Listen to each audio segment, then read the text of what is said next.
community forum went pretty well at Kent today.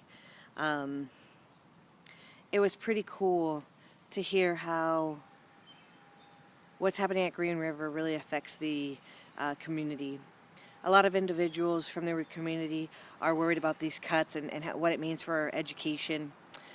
They brought up the intersections of how education provides a trajectory for people to get themselves and build themselves up from the socioeconomic status that they were born into.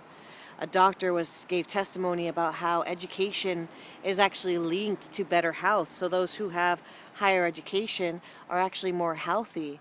And that it's one of the ways that people who are born into poverty, people who are born in the underclass, who are marginalized people, that they're actually able to do good and build their lives.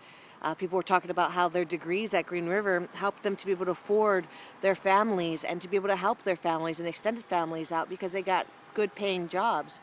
A firefighter said, you know, if somebody goes to save your house, it's pretty likely that person who the firefighter was a graduate from Green River. So we need our technical and trades programs there.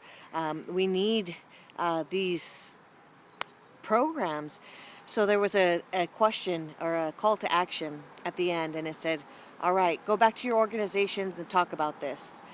We are going to, one, make sure that somebody on the board of trustees is not reappointed, and two, talk to your organizations and ask them, are they going to choose action or inaction? Are they going to sit back, or are they going to do something about this education issue, how it relates to the economy, how it relates to the health of and sustainability of the society, and local businesses and stuff like that. So it was impressive. Claudia Huffman gave testimony about how she has to go to chemo. She has cancer, and when she goes to chemo, her absences are not excused. According to Pete Lewis, like, they're unexcused absences, even though it's for a medical reason. I mean, she's getting chemo. She said that she is with us, that she wants to fight for education and racial equity in the funding, and was really on the page for us and on the same page as us. So she says, so it's important that we see her actions, her words being put into actions. But it was pretty impressive, and if anything, I learned that what's happening on Green River, the community cares. They care because whatever happens coming up next, however that education at Green River is treated, is going to affect not only the lives and the health of the society members, but it's actually going to affect how the society sustains itself, if it's going to be a strong economy or a weak economy.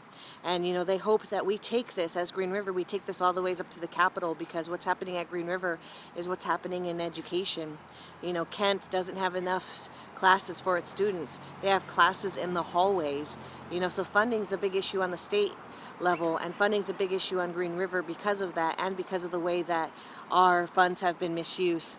We cut some of these things out and we wore them, and we plan to do so at the Board of Trustees meeting. We can do a banner as well, so we gotta do collective action. I hope that this video isn't annoying, but if you guys want to post some too, I mean, it's a great way to have dialogue and real expression without being limited to word keystrokes per second. So feel free to post videos, and I hope this is a good way for us to communicate.